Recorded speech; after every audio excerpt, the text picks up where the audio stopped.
It's the Worth Knowing live stream. I'm Matt Robison, and today we're going to talk about actions and consequences, and specifically some of the most destructive decisions that this particular president has made and the connection to the extraordinary crash that's rapidly approaching our country. Later in the show, I'm going to be talking with Blue Amp Media's Lawrence Winnerman about his blockbuster new Substack article that shows that we're 6 to 9 months away from an economic collapse, one that the tech CEOs see coming and are quietly prepping for right now. We'll look at what President Trump did that set off the chain reaction and what he's failed to do that could have even deeper long-term economic impacts on all of us. And we'll ask if there's any way out of it. There may be, but the clock is ticking. So that's one set of consequences, an imminent price bomb plus a potential years-long economic bleed out for the middle class. But before we get to all that, I want to look first at the overall picture of the damage that Trump's decisions have already caused in the last year and a half and remind ourselves about the first of those dominoes that Trump knocked over. Last week, I wrote on my Substack, worthknowing.substack.com, about the real reasons that Trump won in 2024. You can see all the receipts for it in the article, but let me give you one headline. People were fed up with high prices and riled up by immigration. They hired Donald Trump, despite everything already baked in about him, to solve those problems. And many of us warned that he was a Trojan horse for a very different agenda, the Project 2025 agenda, the extreme far-right fever dream of Russell Vought and the Heritage Foundation. I also wrote about this for Newsweek, and it's also up on worthknowing.substack.com. Here's a quote. They actually believe that the Americans who work in our government form a nefarious deep state. So the goal has to be to put them in trauma in order to drive them out and leave the remainder cowed and demoralized. In Vaught's words, only through this kind of aggressive use of the vast powers of the executive branch can they break the bureaucracy and restore their imagined originalist version of the republic. To this crew, almost no amount of demolition is too much, since their endgame is a bare bones, explicitly Christian-inspired federal government taking its direction solely from the president. And if you doubt the veracity of any of the claims in there, again, I link to all the sources, all of the receipts, usually in their own words, in my article. So what most people thought they were getting turned into a bait and switch that they were warned about. And when Trump followed through, it turned into a betrayal of the very people who put him in office. For example, the one big beautiful bill increased the tax deduction for state and local taxes, which mainly helps high-income households in high tax states. According to the right-wing leaning National Taxpayers Union, that means literally taking hundreds of billions of dollars from taxpayers in red states and giving it to taxpayers in blue states. But it also turned into a betrayal of America because Trump has made hundreds of destructive decisions. Reminds me of the famous Donald Rumsfeld quote about known unknowns. Here it is. Reports that say that something hasn't happened are always interesting to me because, as we know, there are known knowns. There are things we know. We also know there are known unknowns. That is to say, there are things we don't know, but there are also unknown unknowns, the ones we don't know, we don't know. We know some of the consequences already. We know some of the risks ahead of what Trump has done, but we don't know what we don't know and what the long-term bill is going to be. So let's look at those decisions first, and then look at some of the known consequences. My first guests today are Ann Kim and Ira Shapiro, co-editors of a new book, Betrayed. America Didn't Vote for This, representing work from the Common Sense Coalition, a bipartisan group of 45 leaders from law, business, national security, health, education, and the environment. Welcome to Ann and to Ira. Hey, Matt. Great to see you. Thanks for having us. Hey, Matt. Nice to be with you. Nice to be with you both. Let me hit you with this. Ira, what's the most single destructive thing in your telling, in your work on this book that Trump has done? Not the most dramatic, the most destructive. And tell me, why does it beat everything else on your list? First, Matt, thank you for having us. And I'm not sure I can improve on your overall statement of what's happened here. You've been very accurate in describing the nature of the betrayal overall. I think the single thing that I focus on sometimes is Trump's decision, if he made a decision, to end the war on cancer that has gone on since 1971 as part of his approach to disrupting our medical research ecosystem generally. So that would go beyond cancer to other diseases. I would argue that there is no other president who would do this, and I don't think there are 10 people in the country who would do this. We've made enormous progress against this disease that every American and every family is fully aware of, the threat of cancer.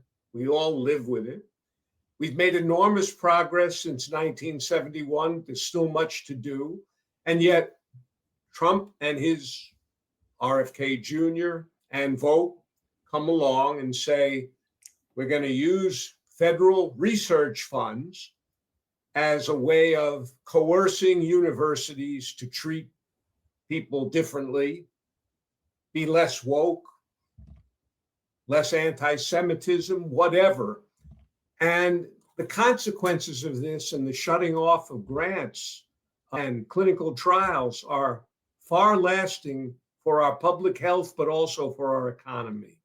I think that's a great example of one of those. We have known consequences, and then we have far-reaching unknown consequences that could spool out for decades to come.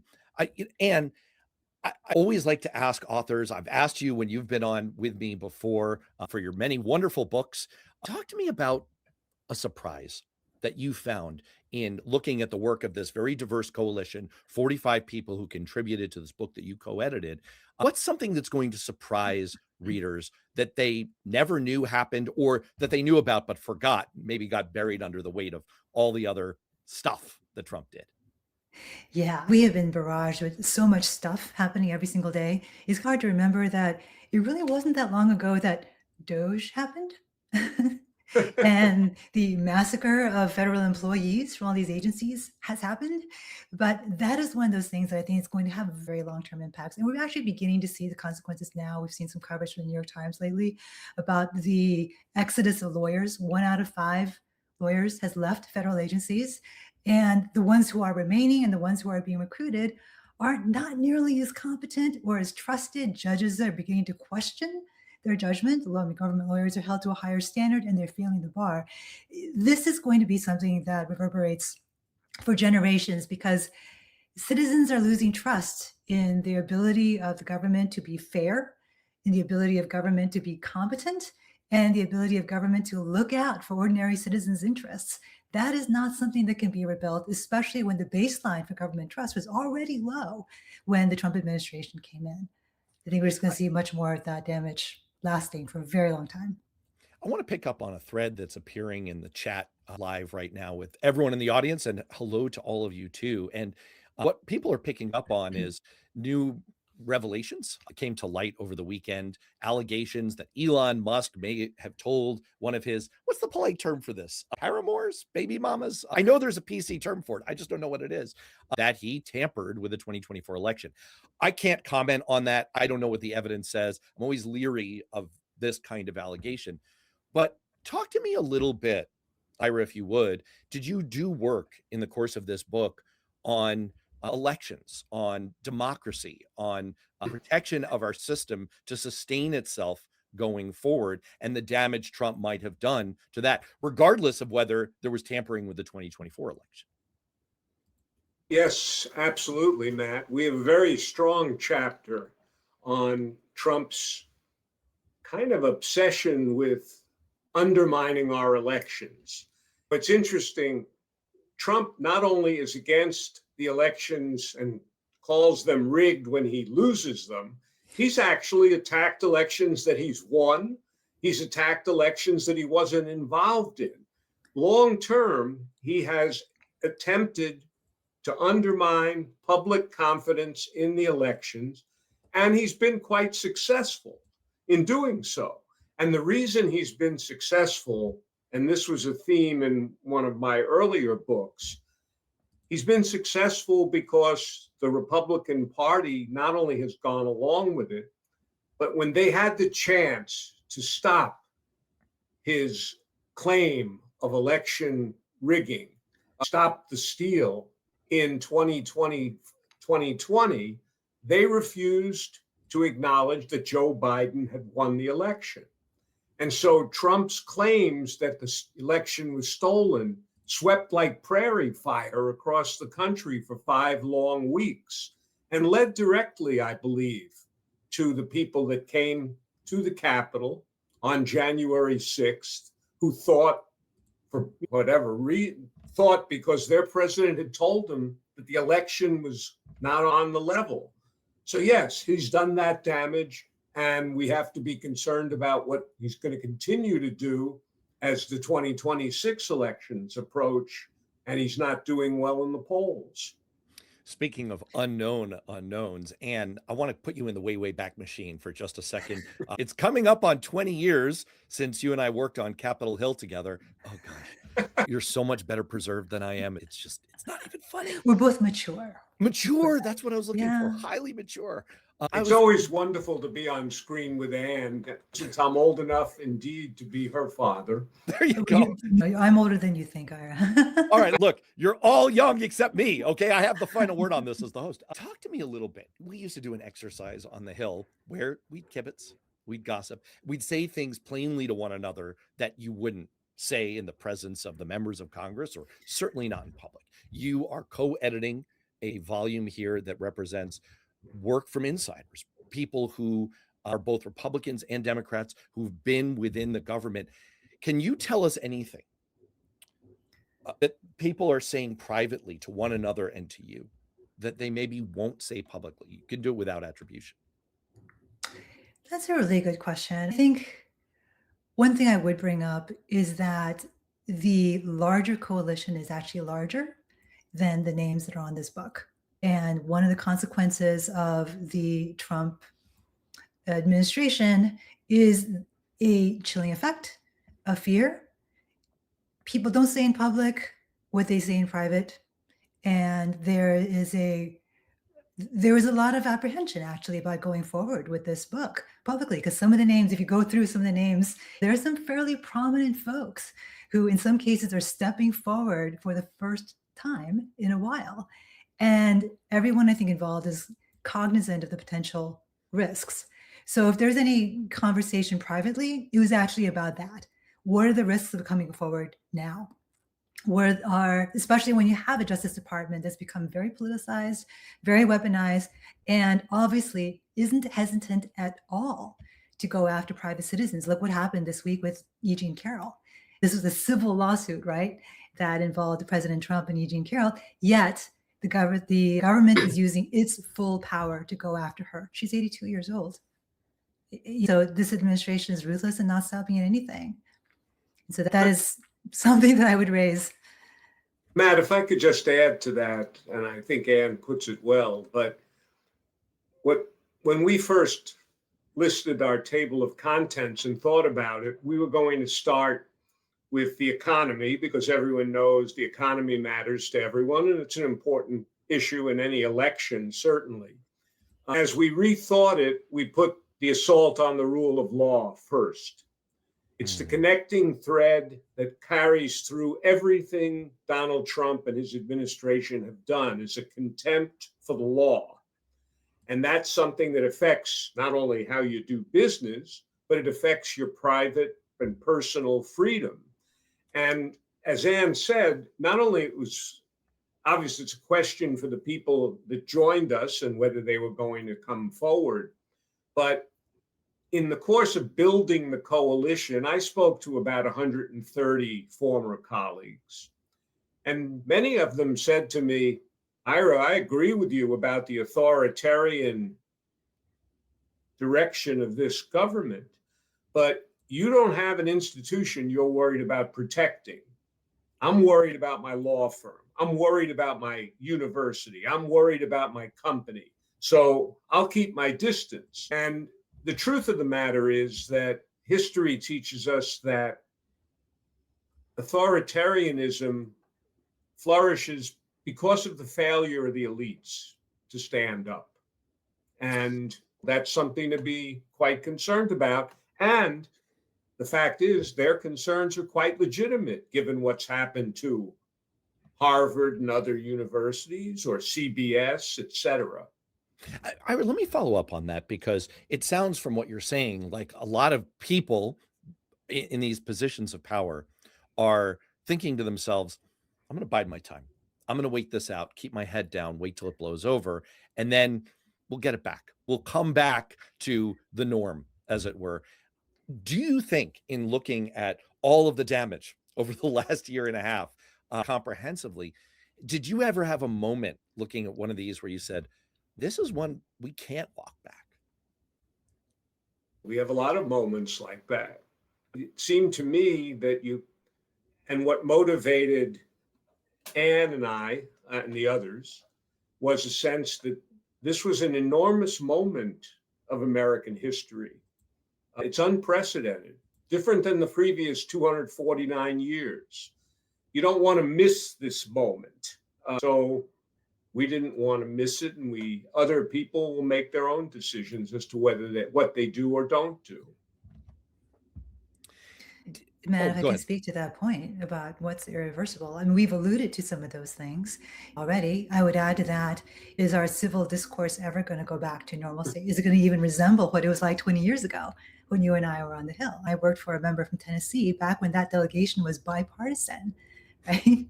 Are we ever going to go to a place where we can talk to each other without screaming if we have differences? I don't know. And that's because of forces that are beyond simply Trump, but social media and rise of AI, what have you. But there are larger cultural forces that are all pushing us toward this place where our politics is damaged, our democracy is damaged, so much is damaged. But it is the role of government to hold back the tide of these destructive forces.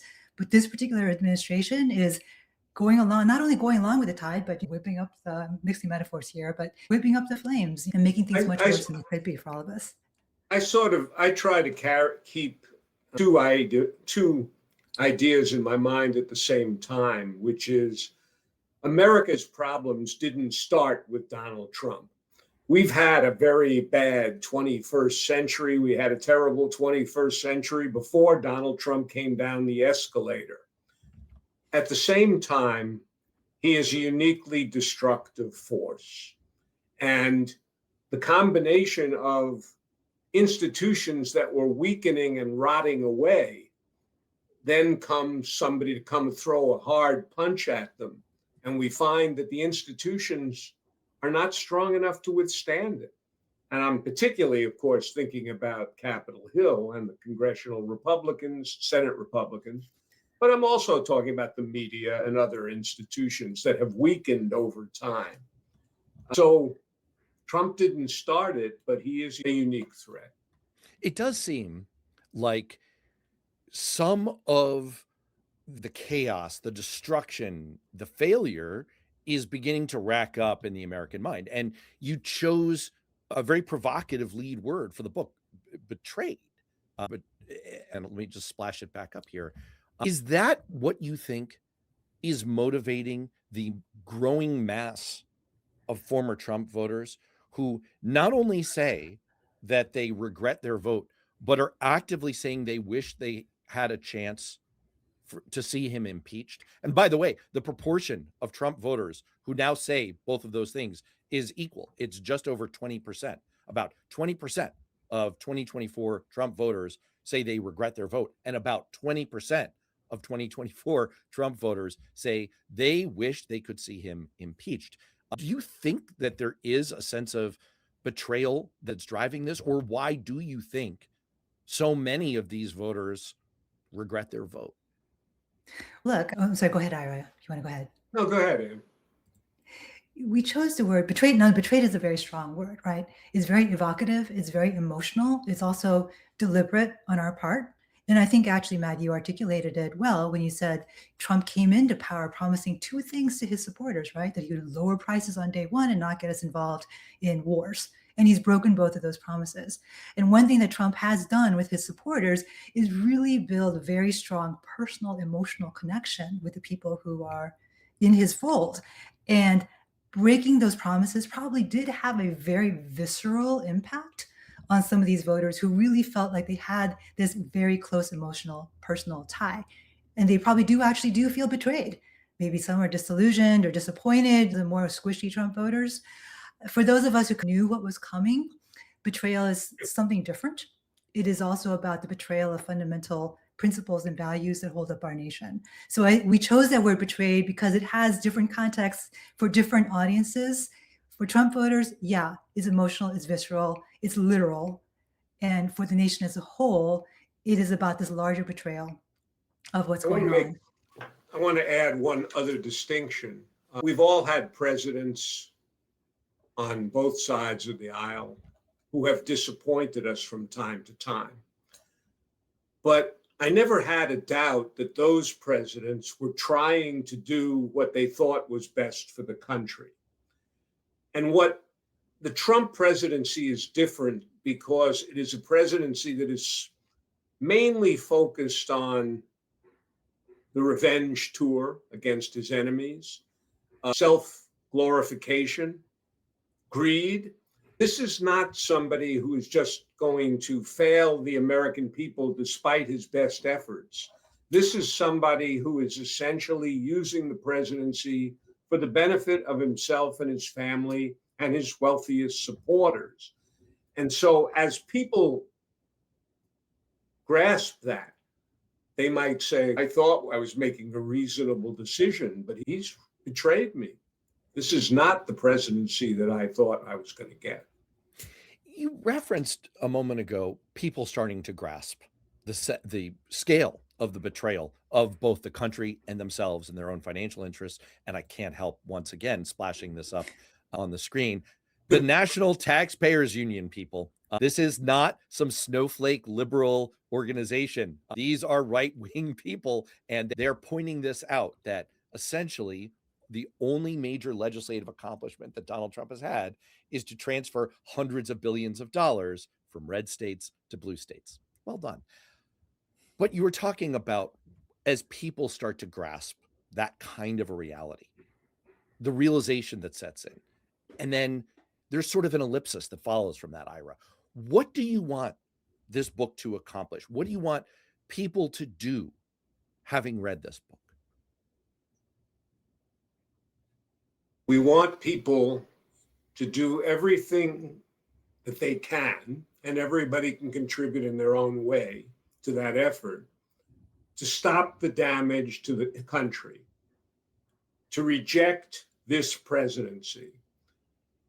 The most logical thing that will happen, hopefully, is that the Democrats take one or both houses of Congress, and the Congress then, armed with the views of the public and the votes of the public, the Congress holds Trump accountable and stops the damage in various ways.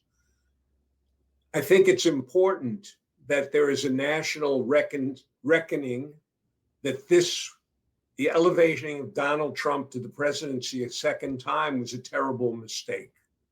And that will only come when some Republicans and many large percentage of the independents join with Democratic opponents in stopping the damage. Yeah.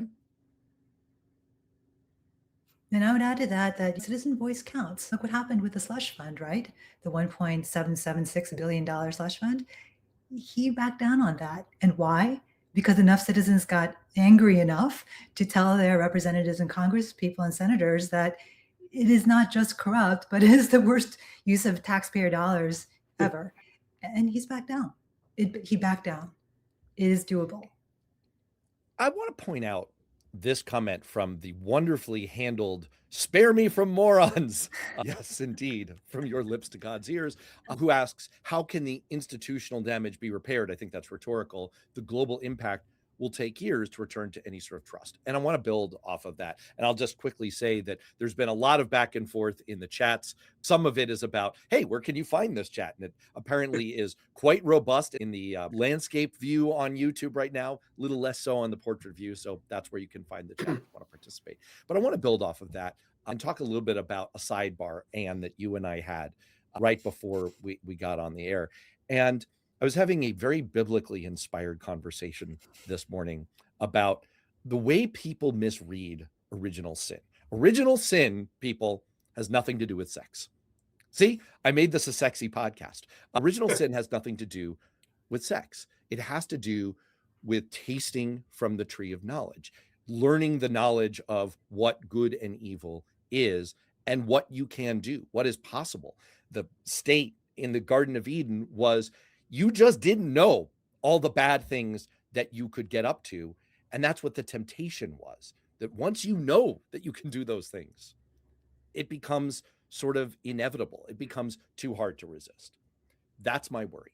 That's my worry, that this comment from "spare me from morons" sort of lights up in me, is what Trump has demonstrated, and I think what you've cataloged in this very important book is it's like a playbook. It's like that episode from the Twilight Zone where the aliens come down. It's a cookbook, people. It's a cookbook. It is a guide to all of the things that you can try to get away with if you hold executive power. And what I'm really worried about, going back 20 years to our staffer days, is this is a playbook for anyone that's hanging from the tree of knowledge, and anyone can use it. Future presidents, whoever they may be, from whichever party, in 2029, and their staffs are going to be sorely tempted to break these norms, to break these rules, to go there, because it's so easy. It's so effective. You have such immense power at your fingertips. So, Ann, I'll turn to you first. That, to me, is the biggest betrayal. That's the worst long-term damage, is that he's created this playbook, and it's going to be so hard to unwind and to elect people who have the restraint not to use it. What do you make of that? Yeah, I think that Democrats face a huge choice in 2028, right? They have the choice of they can choose someone who will be basically like a highly activist president who will follow in the footsteps of Trump in terms of expanding executive power and using the tools that Trump himself used for progressive ends and do the ends justify the means. Or they can choose someone whose job will be to rebuild a lot of the institutions, build safeguards so that we have the correct balance of power among the three branches of government. It's going to be one of the most consequential elections in the history of our country. And we have ways to think about it, but I very much hope that you're wrong, Matt. I want to be optimistic that what's going to happen is you shut the barn door after the horses have left, but maybe we'll build a better barn and maybe we'll get some better horses. That's the hope. I've never yearned so much to be told by a stone cold expert like you that I might be wrong. That would be great. Ira, I'll give you the final word. No, but I agree with Ann, actually, as usual. I think Trump I think he's a distinct and unusual case. I think he's sui generis, basically. I think that the next president will not be like Donald Trump. And indeed, that's important. That's the important reason why his presidency has to be rejected so emphatically. We went 250 years without having a president like this. So I focus on his uniqueness and rejecting it so emphatically that the next presidents don't go down that road. And I'm confident that's what's going to happen. I truly hope you're right. And I would really like to commend the book to everyone. Betrayed. America didn't vote for this. Obviously, there's a lot of discussion right now that maybe we didn't. Maybe Elon voted for this and the rest of us didn't. Regardless, we're where we're at. This is the damage. We're where we're at. We're where we're at. Remember, wherever you go, there you are. And this is the compendium that describes, here's the damage, here's the bill, here's what's coming due. It's available absolutely everywhere. And I will quickly put up both your Substacks so that people can subscribe accordingly. And Ira, thanks so much for being on. Thank you, Matt. Thanks for having us. Absolutely my pleasure. And I'm going to unceremoniously boot you so that I can make way for our next guest. And the banner is giving it away already. That is the set of actions. And I set up at the top that I wanted to talk about actions and consequences. So let's turn to the consequences. Let's turn to the blockbuster article from our good friend, colleague, Lawrence Winnerman, who I'm very happy to welcome for the very first time to the Worth Knowing live stream, which is also on Blue Ant Media. So it's like very meta and self-referential. Absolutely, positively Loved your article. I thought it was Thanks, absolutely Matt. fascinating, eye-opening. And let's get right into it. Let's Yeah. talk about some of the consequences that we're now facing from these kinds of Trump decisions. You open your article with a really gripping image, a tanker offloading on the Gulf Coast carrying oil loaded before the war. Yep. Could you just walk us all through, what does that image mean? What does it mean in terms of inventory cushion and the growing consequence that we're about to face? Yeah, and that's exactly the way that I frame it, Matt. And thank you for having me. It's nice to like actually meet and see you in person as much as we've traded emails. Thanks for having me here. I'm not a bot. I am. I don't know. Maybe I'm a really or is he? excellent AI avatar. I don't know. Yeah, and I loved the piece with Ann and Ira. It was so eye-opening, and I'm thrilled that people like them have written a really important book like that. But to your question, I frame it in terms of inventory and cushion because that's where we are. We are in this strange bubble right now where the price of the gas, everyone knows gas has gone up to the national average is $4.50 right now. Diesel is at $7 in some places. If you're on the West Coast, you're lucky enough to be experiencing $6 and $6.50 for gas. And those are the prices of the gasoline that was produced from oil before the war started, right? That image of the tanker offloading in the Houston Ship Channel, that's happening right now. And that tanker is carrying oil from contracts that were signed before the war started. We haven't even yet begun to see the inflation that is going to happen once the tankers that have been filled recently and have made it through the Strait of Hormuz, once they get here. And what I do from there in the article is walk from oil through the other items that maybe aren't as easily noticeable to people because it's not the price of gas that you see every day as you're driving down the street on a dozen different gas stations. It's the price of sulfur, which makes sulfuric acid, which makes phosphoric acid, which makes the phosphates that go into fertilizer, or urea, which makes the nitrogen that goes into the nitrogenous part of fertilizer, or ethylene, which is the plastic that encases practically everything from modern life these days. All of those things, we're living in that cushion as well, where the things that are on the shelves now, your bread right now is coming inside an ethylene bag that was produced before war prices kicked in. That's about to change.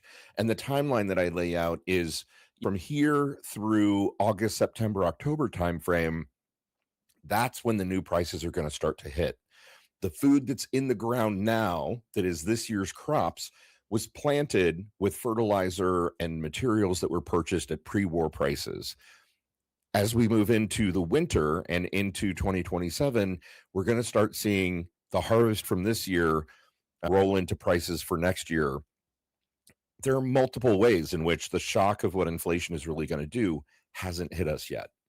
It feels like with each of these primary inputs to our economy and critical sectors, food, energy, etc., it's like one of those old-fashioned dial-based kitchen timers. We set one off and we're living on this borrowed economic time before the price crunch hits. Ding, here it is. I see in the article a 6 to 9 month time frame for some inputs. It could be a little bit longer. Lefty Gramps, good friend in the chat, says it could be for some of them in June and July. Sure. So that's the kind of time frame we're dealing with. But what about if somehow, miracle of miracles, the Strait of Hormuz gets opened up? What if we start backfilling those inventories today? Are we still going to hit a crunch regardless?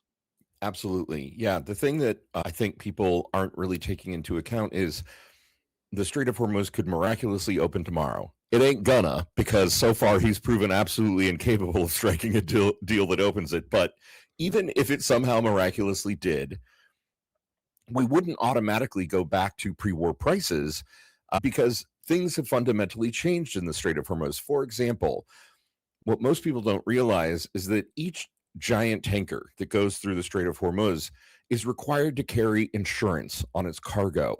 That insurance has skyrocketed. In some cases, it's 10x what it was pre-war. And if we go to a moment where the Strait of Hormuz is open and something like the equivalent volume of ships are going through the strait, we're still going to have massive increases in the actual costs of shipping through things like the high insurance rates that will be in place for probably years. As Ira and Ann were talking about, there are things that have happened now under the Trump administration that aren't going to be unwound for years or decades. And one of the things that many economists agree on is that shipping through the Strait of Hormuz, which is the second busiest shipping channel in the world, is never going to be the same again.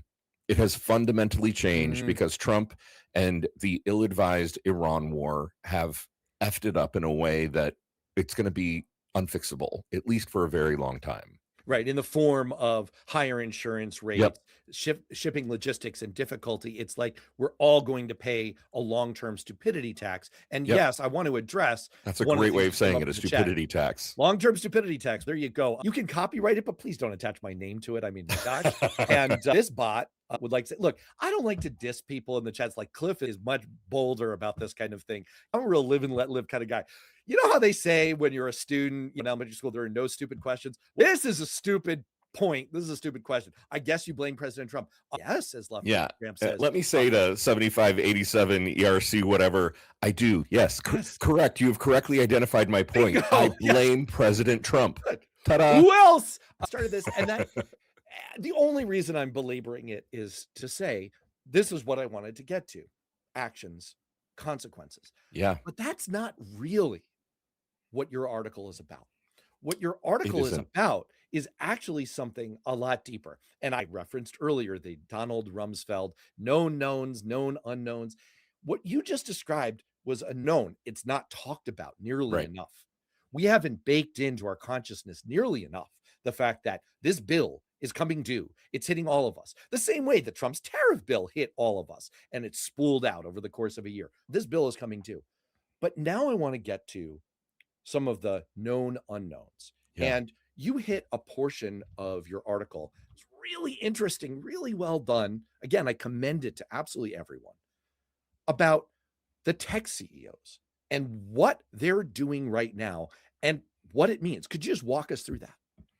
Yeah, absolutely. So one of the dots I tried to connect here are really a series of small explosions, right? Or maybe not that small explosions that are chained together in a way that I'm not sure everyone has really understood yet.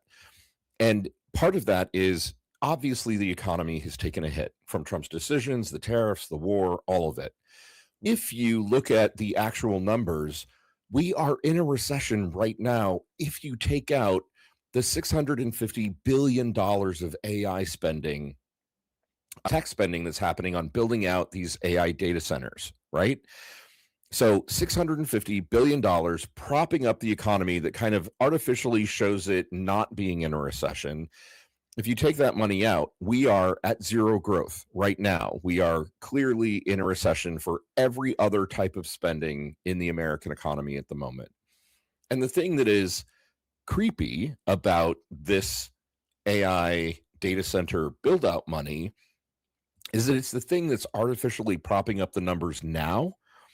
But in 6 months, 9 months, 12 months, as these data centers come online, and by the way, I've got another article that came out yesterday about the data centers themselves and where they're going and the havoc that they are wreaking on rural communities. These data centers are absolutely massive. They are changing the environment where they are built. They are changing the water table where they are built. They are putting more heat into the local environment than, in one case, there's a Utah data center being built that a physicist estimates is going to put 23 Hiroshima's worth of heat into the local environment every day that it runs at capacity.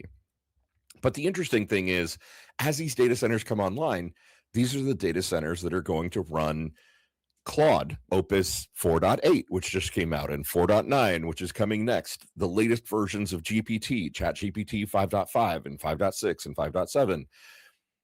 And that is interesting and terrifying and scary because the impact that the AI models, the frontier lab models are having on the economy are really not being accounted for yet, because what we're seeing is white collar workers being displaced by AI. And it's interesting. I've been trying to decide whether to engage in the discussion going on in the chat, but I have a rule, which is as long as people aren't being abusive or they aren't downright obvious bots or trolls, everything is fair game. So the discussion that's been going on here is Prof. Oak 22, maybe a professor, basically saying, but what about the stock market? This is a profound point because the stock market has been decoupled from the performance of the real economy, as you pointed out, as Paul Krugman has pointed out, as many other eminent economists have pointed out. The reason that we are not in a recession and we're not seeing a consequent downturn in the stock market is because of the AI. Is it a bubble? We're not so sure.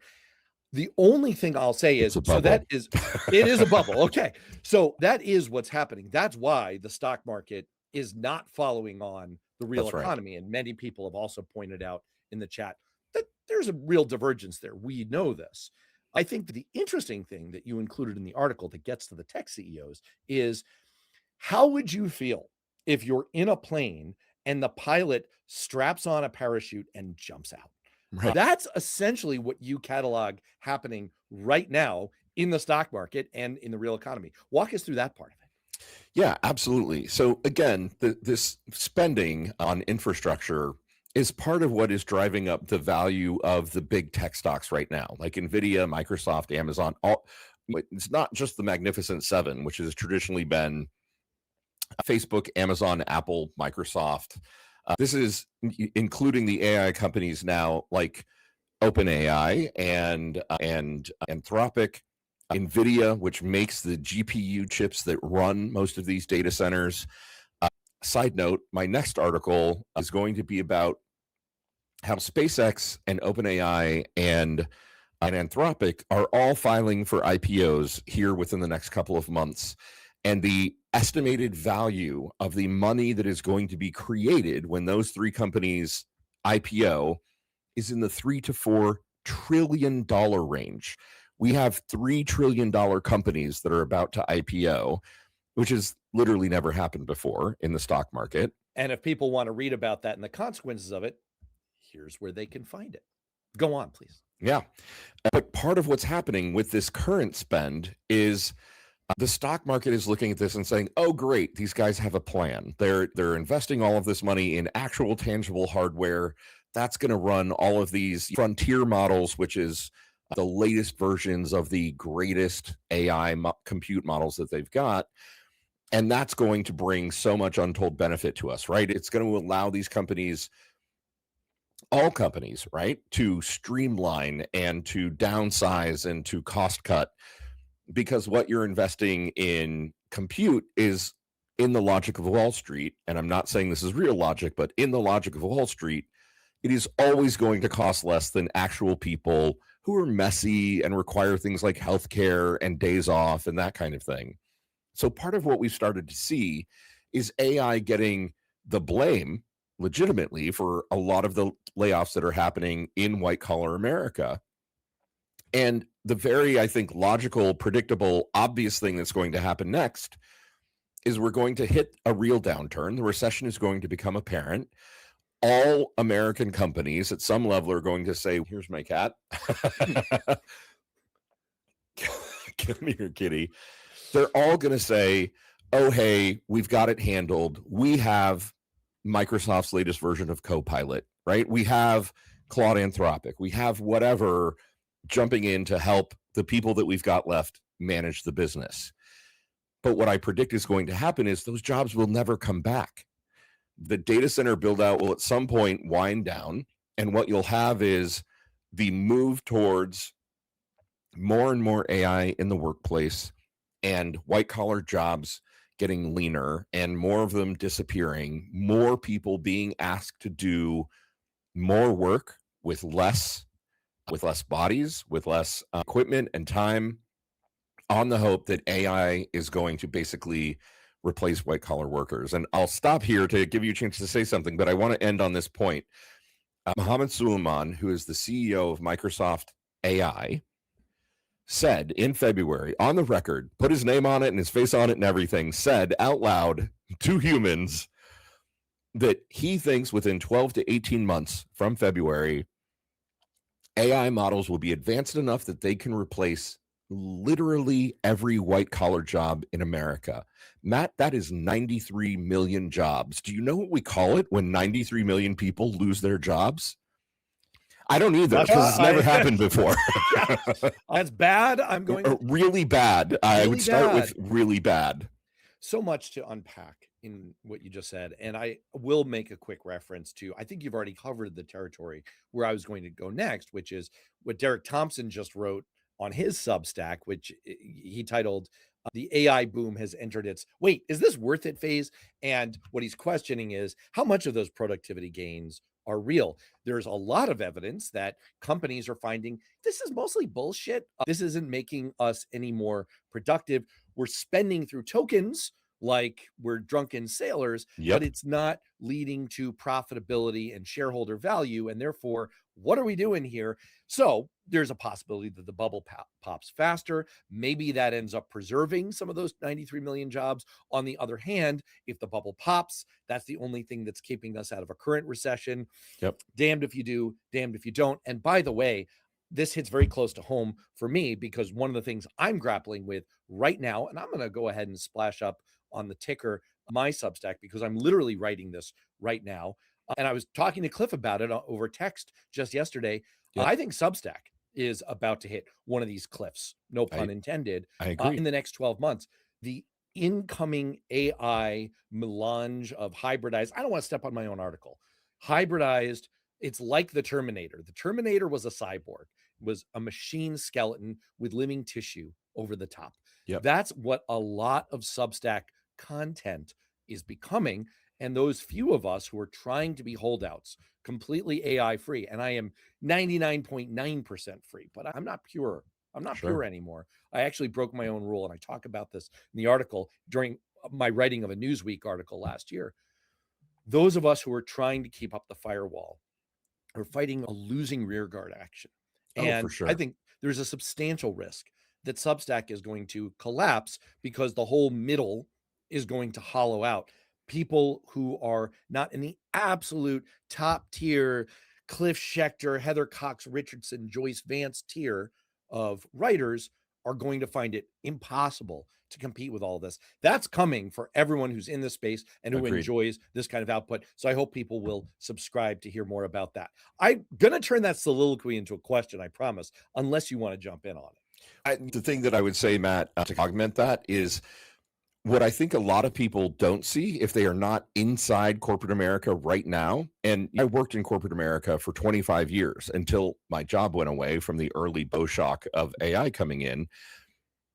I've got a ton of friends who are still at places like Microsoft and Amazon and other large tech companies. That's where my career was for 25 years. AI is being forced down their throats to a degree that you would not believe. Either frontier model AI that's being adopted or in-house AI that's being developed. There are so many people that I know who are like, I can't opt out of AI at work. It's literally a part of my job now. Like thousands, millions of people have had their job descriptions rewritten so that they are part of the AI adoption wave, right? And so I understand the impulse to want to put something that says like human created on your work. And also, am I guilty of breaking that rule? 1,000,000,000%, right? Like the image, the cover image on my article, I made it in ChatGPT. You know why? Because I'm not an artist, because I'm a writer.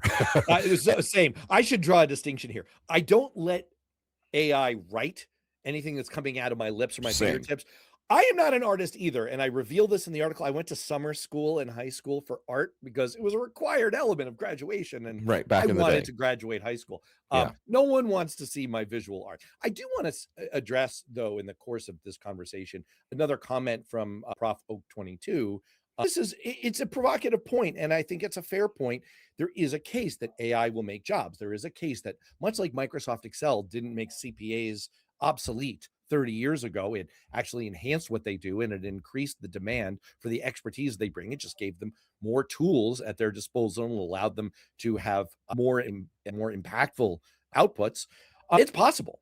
It's possible that is a future, at least for some jobs with AI. I think Sure. all you're saying and what you lay out in your article is there is a growing bill of evidence that's not the direction things are heading right now. And added to Derek Thompson's argument that this is coming square up against what corporate America is finding, which is we're not unlocking a ton of productivity.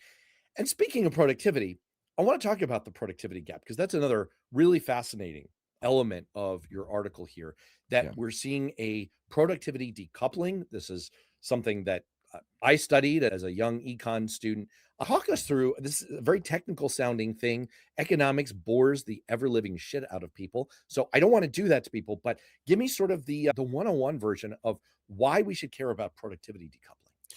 Sure. So there's this phenomenon that was named the Engels's pause that happened previously in economics history during the first industrial revolution, and so far back that it boggles the mind a little bit. It was the late 1700s, like 1780 through 1840.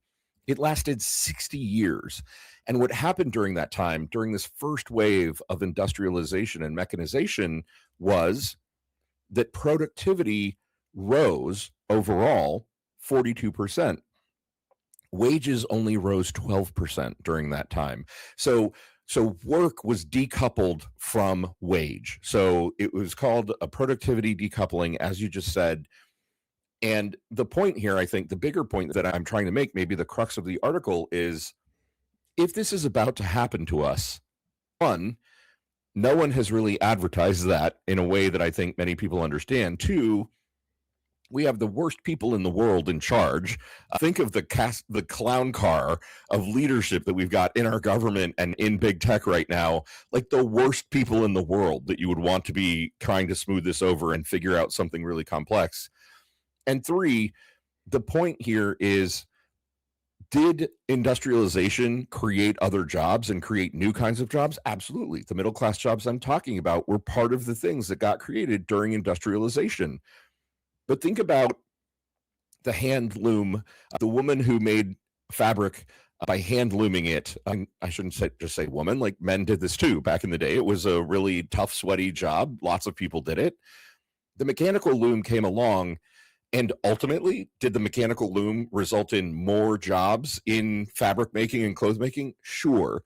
But if your job was hand weaving fabric, you basically were shit out of luck in the time period that this 60-year time period that this decoupling happened, and everyone was waiting to see how things would shake down. Let's say, thanks to modern technology, that the time period isn't 60 years. Let's say it's 6. That's a really long time in the modern economy to say to people, hey, your job is going away. We know something else you will be able to do will come along thanks to AI. We just don't know what it is yet, but hang tight. Hopefully you don't need to eat or go to the hospital in those intervening 6 years. That's a perfect bridge to where I wanted to ultimately go with this. And I will say that not all productivity gains are bad. There's Right. an opposite of productivity gains, which is you're a state like New Jersey and you legislate that gas pumps have to be staffed by a living human. And Right. I guess that protects jobs, and that's great. And there's a reason that they call it the Garden State, because the petrochemical refining state doesn't fit on a license plate. So sure, that is something you can do. Not all productivity gain is bad. Increasing the productivity of labor can be a good thing. And if you have a transition, but in a way, what you just said about that transition period reminds me so much of our old friend Ross Perot Jr. and the giant sucking that he warned was going to accompany NAFTA. And I just heard echoes of it through that twang. It's like, hear me out. Okay, let me finish. Throughout your article of, if we're going to go through a NAFTA-esque giant sucking sound of middle-class jobs, shouldn't we have some kind of government mechanism to deal with it? And I promised at the top of the show that I was going to identify a fundamental failure by Donald Trump that's leading to long-term unknown unknowns, unknown consequences from unknown inputs. To me, this is it. He can't even get himself together to issue an executive order that is genuinely friendly to industry on AI.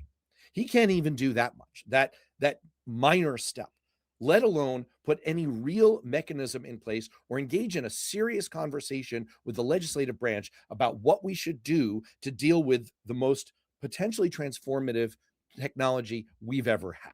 That's right. That seems like a fundamental failure to me. But you, doing a public service and a mitzvah for the rest of us, decided to put in some actual policy ideas for what we could do to ease the transition and deal with the economic ramifications for the middle class of this AI transition. You put in 4. Pick one for me. Pick one of your favorites in there and just lay out what you have in mind that we could do, just for example. Sure.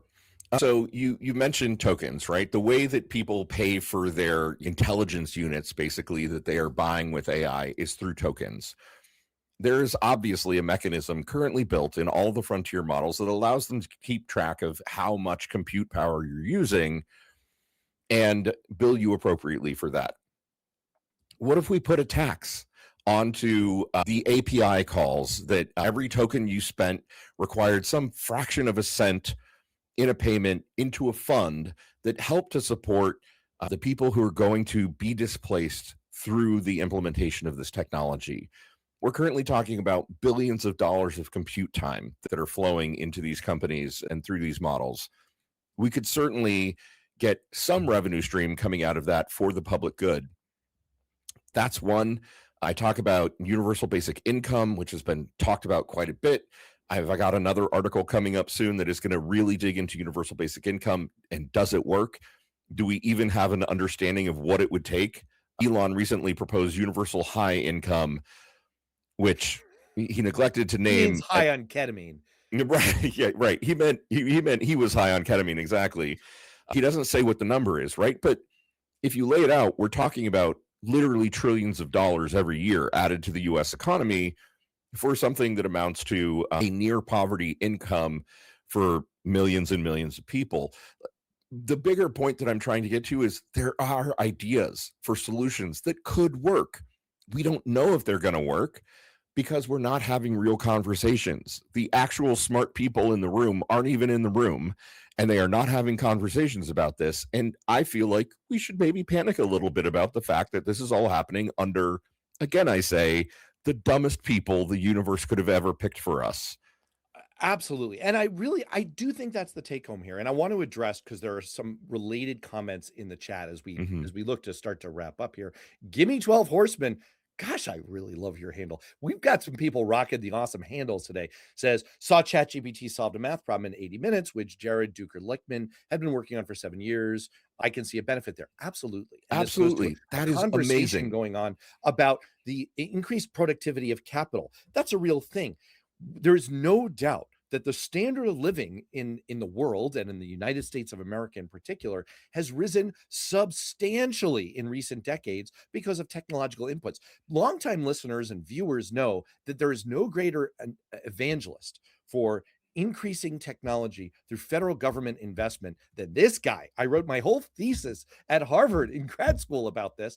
I firmly believed it. It was my first job on Capitol Hill to help Democrats make that case. So I firmly believe in that connection. And I'm not against productivity gains or technological advance. The point that you're making is, back when we were having incredible casino-like behavior on Wall Street, and that time is still extended to today, that brought about the 2008 crash and recession, there was a robust conversation going on about a transaction tax on high volume, high frequency traders. That's right. And it was a very similar argument to the one you're making about AI tokens, API calls.